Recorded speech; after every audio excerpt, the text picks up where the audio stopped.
What's up, everybody? Christian Ballard, Ballard Sports Media, coming at you live before the second semifinal game for this year's college football playoff.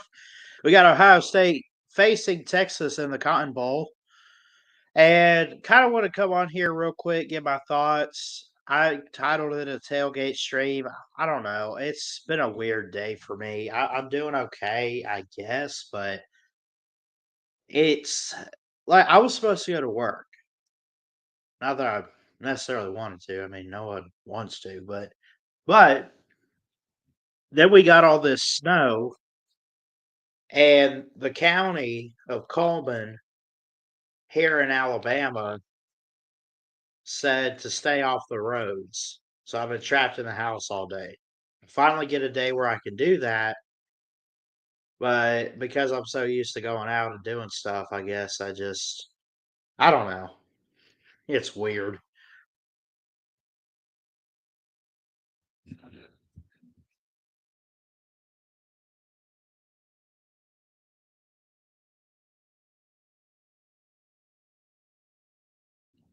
So I'm still here.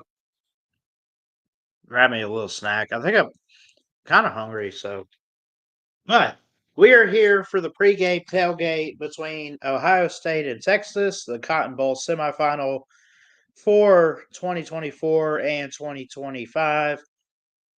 The spread, well, I don't know. I still got the stuff for Penn State Notre Dame. I don't know what the spread is for this one. It probably favors the Buckeyes, which wouldn't surprise me, but we'll see. I'll take this off and do this right here. So we're live. And they're talking. We got NFL Live right now, waiting on College Game Day. The game is at 7:30 Eastern, 6:30 my time here in Alabama.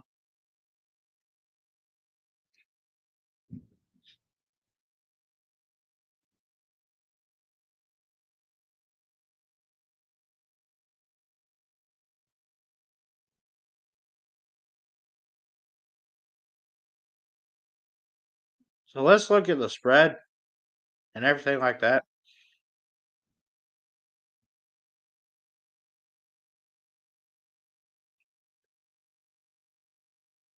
So Ohio State favored by 6 doesn't surprise me. Want to say it was like 7 the other day when I looked. So I think it's gone down. Well, it says it opened at 5, right? And the over under, Texas was under, 54 and a half. It's gone down to 51 and a half. Title droughts for both of these teams. It's been 10 years for the Buckeyes and 20 years for Texas. Is that right? 20 or 19 years? That's crazy. But when you look at these teams and you look at Ohio State and Texas, obviously it's going to be based on offenses. You have the Buckeyes with Jeremiah Smith over 1,000 yards, Travion Henderson on the ground 925, Will Howard, not the best of quarterbacks, but pretty darn good this year. 9 picks, 10 sacks. Don't like those numbers, but 32 touchdowns. Longest passing play is 70 yards, and he's 72% on his completion rate. Right? He's got Jeremiah Smith and company. He's got Emeka Ibuka. He's got Carnell Tate.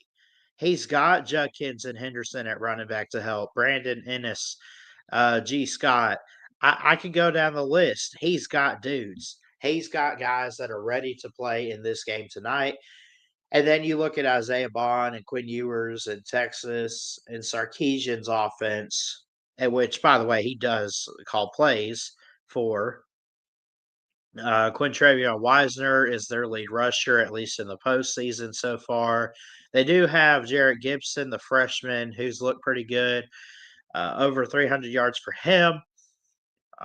You got Jaden Blue. They don't really run the ball too much at Texas. They have quite a bit to where Wisner has over 1,000 yards off 208 carries, 209, whatever it is, and um, he's got 5 touchdowns rushing. Jaden Blue has 8 rushing touchdowns.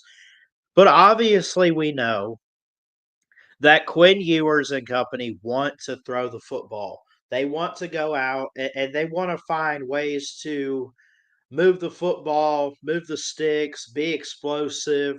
And I do think this is probably going to be one of their toughest defensive challenges that they faced all year. That also being said, I think for Ohio State, it goes both ways, where even though they got Cody Simon and Denzel Burks and Caleb Downs and Sonny Styles and all these guys, and Jack Sawyer and Tuam all the while, they got all these studs on defense. But is this not going to be the best offense they've had to face all year long up to this point? Well, they played Oregon twice. Um, they played in the regular season.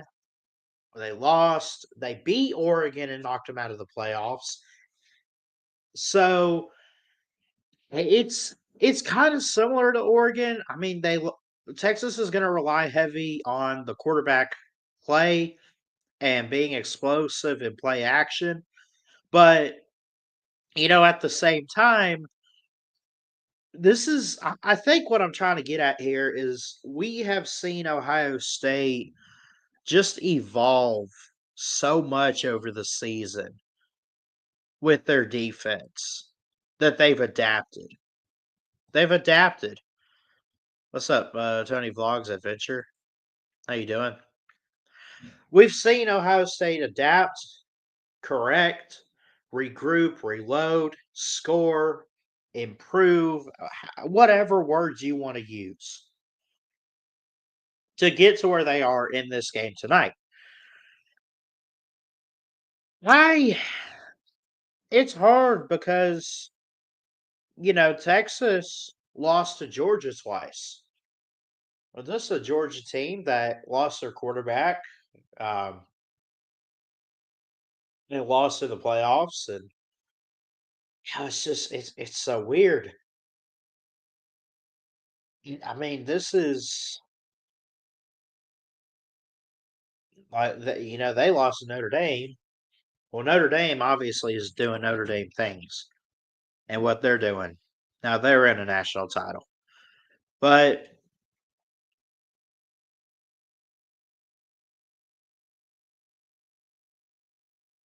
Texas, they've been battle tested, I think.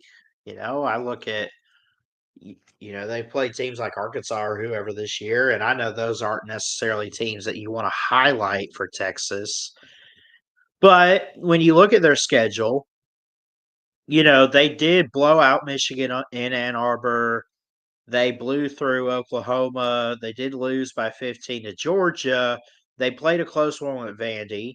They handled Florida, who had a great finish to the season. Florida did. Arkansas, again, they struggled, which isn't good.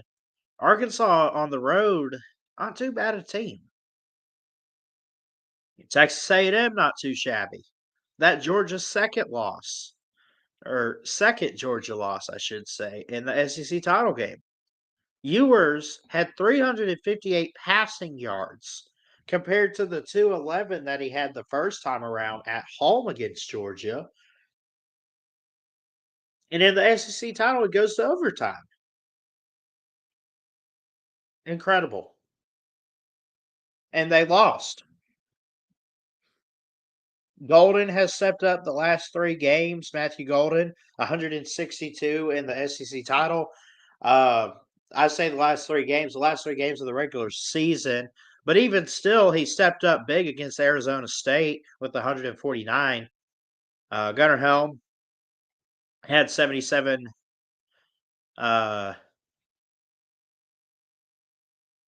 receiving yards as tight end for Texas. So I look at this game and I say, okay, Texas is on a mission, made the playoffs last year, lost in the first round. Ohio State is okay, so it's like this.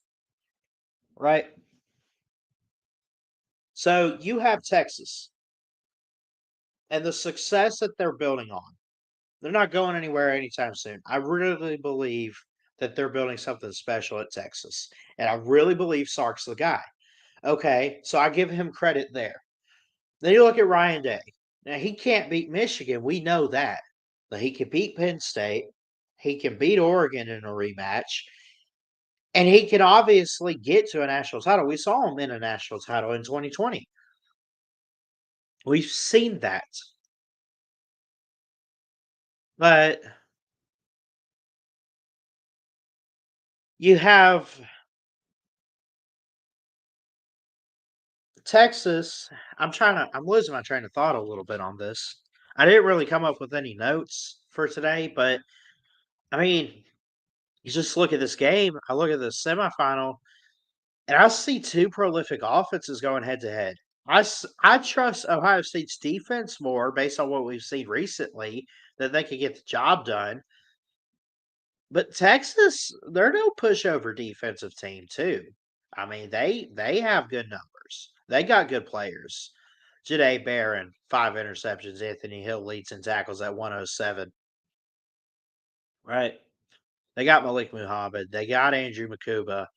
They got Anthony Hill in sacks at 7.5. Or really, you go to the linebacker Colin Simmons at 9. He leads in sacks. This defense for Texas is one of the better defenses for Texas that we've seen in a while. Yeah, they got 44 sacks on the year and 302 sack yards lost, and they've had one you know interception, pick six. You could use a little bit more, but it's hard to come by those. Okay, cool. They've recovered 50% of the fumbles they've forced. They've forced 18 on the year. They've recovered 9, right? And of those, they've yet to get a touchdown, but they don't really cause fumbles like deep in territory or anything like that. It's more middle of the field. I like Colin Simmons. I like Jahdae Barron. I mentioned Andrew Makuba, Anthony Hill, Michael Tafe. Really, really good. Great guys, great chemistry, great talent. It's incredible to watch. Know some of these names. I really think that there's a collect group of guys for Texas on defense that could be something in the NFL on the next level. I really want to believe that. I do believe that. And I don't know where it starts on defense, but I know that they have those guys. I just do. I've watched them this year. You've watched them this year, people. And now you compare it to Cody Simon of Ohio State and Sonny Styles and Caleb Downs and Jack Sawyer and Tui Mullerwow, Denzel Burke. Obviously, you know those names. Tui Mullerwow has 10 sacks. He's amazing. He leads in sacks. Next up, Cody Simon at linebacker. All these guys are great. Really, really good. Compare it, though, to Texas. It's not even close. Ohio State's defense is just built better and more talented based on what we've seen. I'm not saying Texas doesn't have talent to compete. All I'm saying is what we have seen on paper and on film, it's not anywhere near what Ohio State has. It's just not. So give credit where it's due. Ohio State and Texas going head to head in the Cotton Bowl semifinal here today on January 10th. Love all you guys. Appreciate you guys tuning in. Be sure to hit that thumbs up, hit that subscribe button. We're going to drop the StreamYard link one time here on Ballard Sports Media. I said that like Law Tide, didn't I? Shout out to Law Tide. Love you, brother.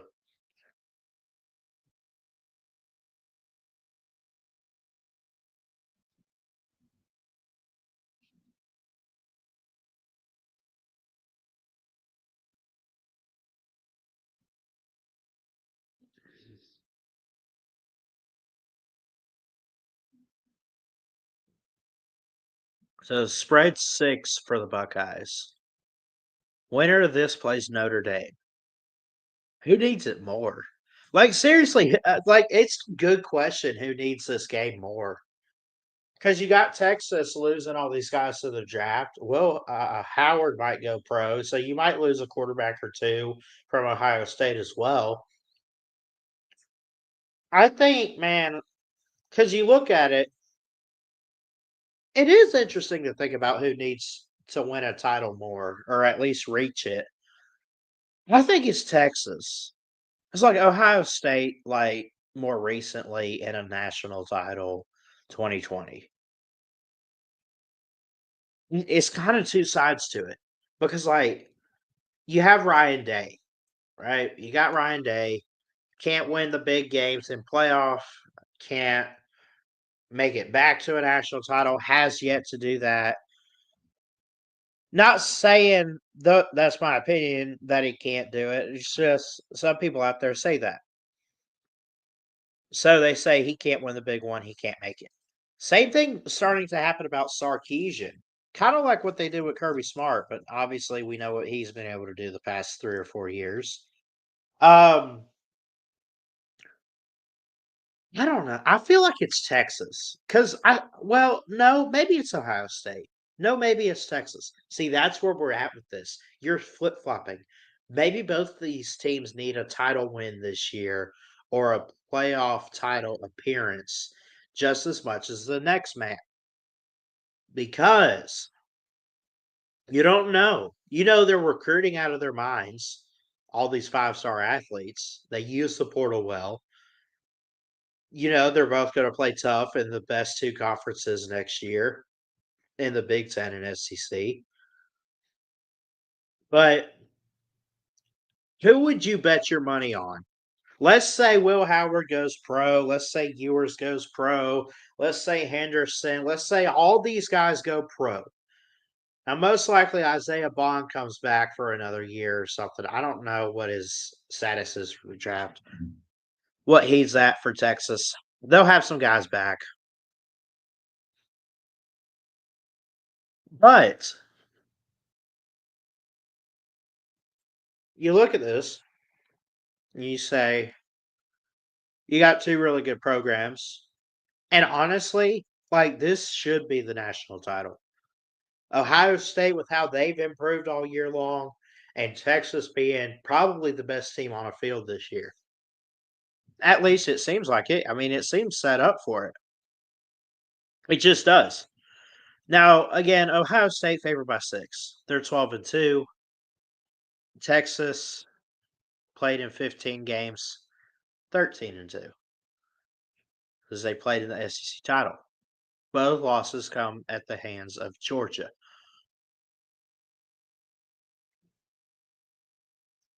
I don't know.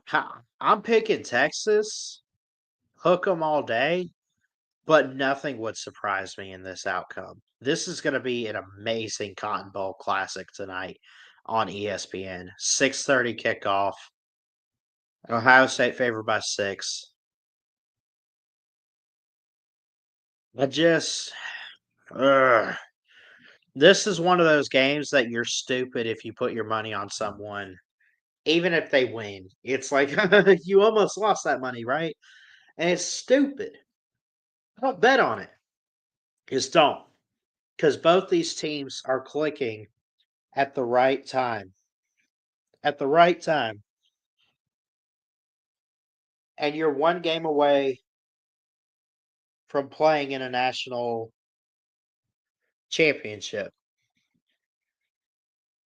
Someone's got to do it.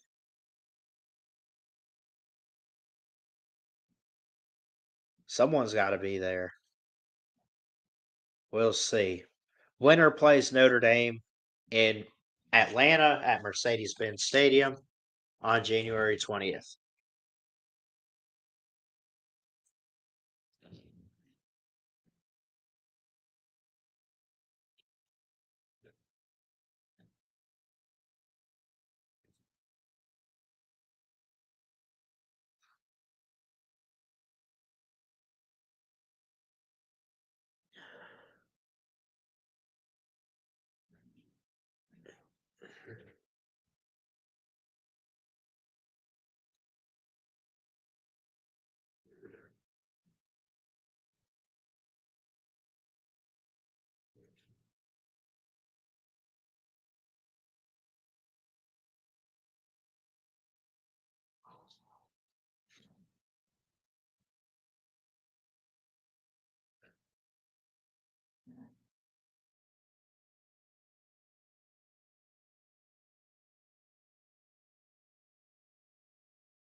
Let's see what else we got here. It's all the bowl games. Where are we at with this bracket for NFL?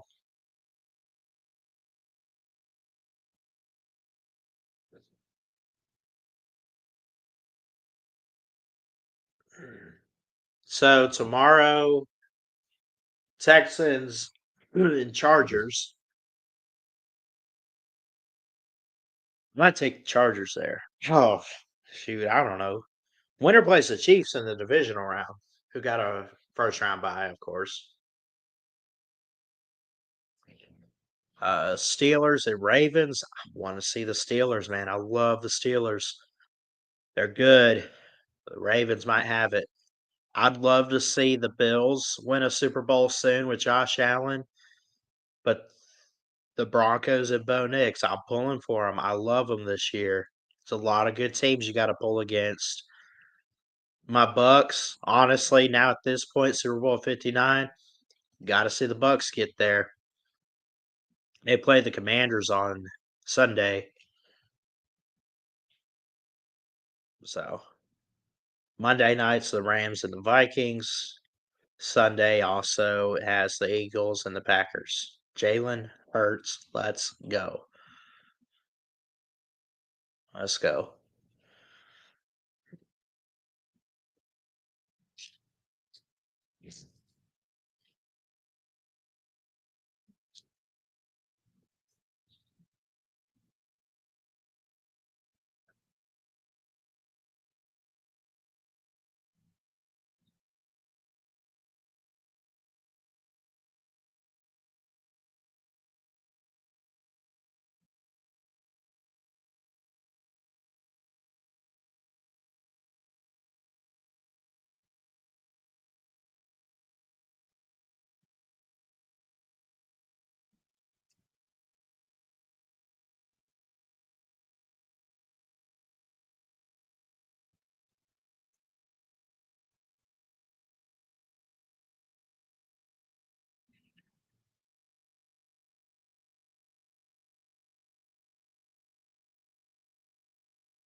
And there it is, a promo for the Cotton Bowl semifinal tonight at 7:30 on ESPN, 7:30 Eastern time. Still got 3 hours. This day's taking a long time, man. We've had snow and ice here in Alabama. Can't go anywhere.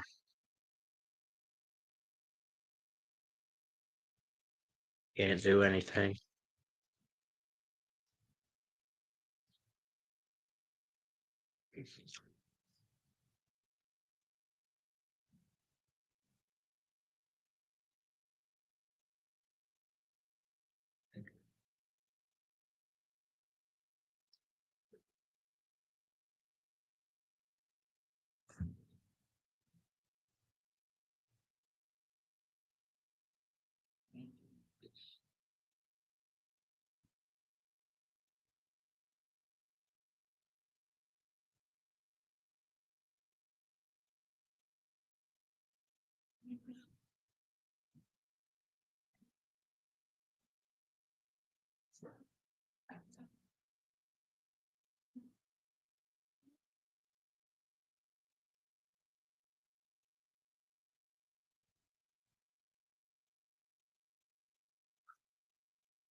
Anyway, I think I'm going to get off here. Sorry for some of the silence. Really didn't come up with much to talk about today, but I do love talking with you guys.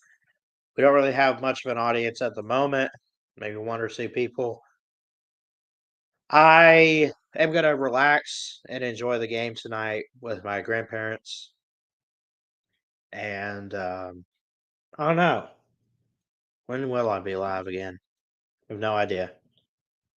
Anyway, love you guys. Hope everyone has an awesome start to 2025. Hopefully, so far, so good. And we will see you later on. Love y'all.